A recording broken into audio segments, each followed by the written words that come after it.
So when Rabbi Zilberstein called me to tell me that she wasn't feeling well and asked me if I wanted to do a Devar Torah, I said, not really. And then it reminded me of the phone call I got from Hirsch, and he said to me, how would you like to be the president of the shul one day? And I said, not really. Here I am. And I promised Tibby that I wouldn't be longer than 45 minutes so that he could sing what he wants. Just go on as long as you want. Thanks. I'll fix it in the end. I know you will. Thank God. Thank God. This week's Parsha, Vayechi, begins with the words, Jacob lived in the land of Egypt 17 years, and the days of Jacob, the years of his life, were 147 years. It is in these chapters that we read of the death of our patriarch Jacob. The title of the Parsha, the word Vayechi, means, and he lived. And yet, the story is about Jacob dying. Why would we have an entire portion about Jacob dying and yet call it, and he lived? And what's with the two sets of years, 17 in Egypt and 147 in total? Why doesn't the Torah just say, Jacob lived 147 years and call it a day? According to the Midrash Baal HaTurim, these 17 years, the ones spent in Egypt, were the best years of Jacob's life. Years of prosperity, goodness, and peace. His other 130 years were filled with toil and pain. This reminds me of the story of the elderly couple who, when asked how many years they've been married, quickly respond, 10. 10? The person asked. I thought you'd been married much longer. Well, they said, we've actually been married 60 years, but 10 of them were great. Evidently, just as in the joke, the Torah is talking about the quality of Jacob's life. But at the same time, it gets us to reflect on one's own quality of life in general. Are we living our best life? How do we live our 120 years to the fullest? How do we not coast through life? How do we make each day fulfilling? Thankfully, the website Reddit knows all. The great scholar Rumblefish65 writes, the secret to a happy life is to always stay gruntled, remain as combobulated as you can, and be just exactly the right amount of whelmed. If you don't like that, the Mayo Clinic has its own recipe for living a good life. They boil it down to 6 points. Eat nourishing food, sleep 7 to 8 hours per night, keep company with good people, avoid news overdose, get regular exercise, and do something meaningful each day. And if that's too obvious, Venerable Master Hsin Yun, a Chinese Buddhist monk, teacher, and philanthropist who passed away earlier this year, has yet another take. He claimed that life is like driving a car. In order to live safely in the world, he writes, our conduct must be lawful and orderly, like cars having to observe traffic regulations on the road. Here is his recipe in Reader's Digest form. Number 1, to avoid speeding, one must observe proper limits. Number 2, to give pedestrians the right of way, one must be yielding. Number 3, to stop at railroad crossings, one must have patience in dealing with circumstances.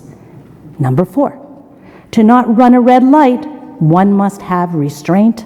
And number 5, not to honk unnecessarily, one must be reticent. According to Yun, knowing one's limits, being yielding, having patience, restraint, and reticence will ensure us a good life. Indeed, living a good life of meaning and quality requires work. After all, we are mired in our daily tasks. We have work, responsibilities, and bills to pay. Living well is easier said than done, and right now, it is just that much more difficult.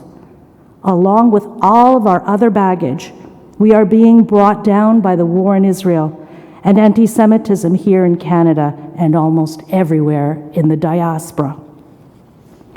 More than a few of my friends have confessed to me that, just like me, they haven't slept well at night since October 7th. Depression is sinking in. We're disillusioned. They and I wonder, how could this have happened? Why has the world turned on us, and so quickly? How did we allow ourselves to get duped? How can we turn this around? I don't have all the answers, but I have a first step, and here it is. Come to shul. Don't laugh. I'm being serious. We need each other. We need each other's prayers, and we need our community. Community has always sustained us, and community always will. Community gives us strength, power, healing, and a sense of belonging. It's not the full answer, but it's an important ingredient to leading a life of quality. When I visit each table at Kiddush, I hear words of sharing of stories, sharing of joys, and sharing of fears. Shul is a place where we can feel comfortable, where we can be ourselves and feel understood, where we're not alone.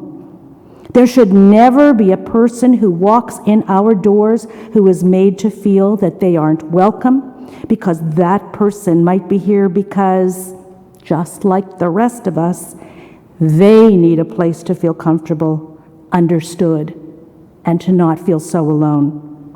I believe it's our duty to make others feel as safe and welcome as we feel by giving them what I call an emotional hug. An emotional hug is something as simple as acknowledging a person with a smile, or going over and introducing yourself and asking a person their name. It can be inviting someone who is sitting alone to sit next to you, or plunking yourself next to a new person at Kiddush and asking them what brought them to our doors. An emotional hug invites a person in. It's warm and welcoming and simple to do. It will not only make the other person feel better, but my guess is that it will make you feel pretty good too. It might even contribute to living a fuller life. Our parasha closes the book of Genesis with the familiar words, Chazak, chazak, v'nit chazek. Translated, it means, be strong, and we will be encouraged. How fitting it is to begin the parasha talking about the ingredients to living a full life and ending with words about strength and encouragement. As we sail toward a new secular year, let's strive to live our best life, where every day is one of substance and fulfillment. And when we're at shul, let's look around at our friends, guests, and newcomers and welcome them with an emotional hug. May we, in 2024, be the givers and receivers of numerous emotional hugs, and may we at Beth Tikvah continue to thrive as a vibrant, caring community. And despite all of our difficulties, may we as a shul, community, and members of Klal Yisrael be strong and encouraged. Chazak, chazak, v'nit chazek. Shabbat shalom and Am Yisrael Chai. Shabbat shalom.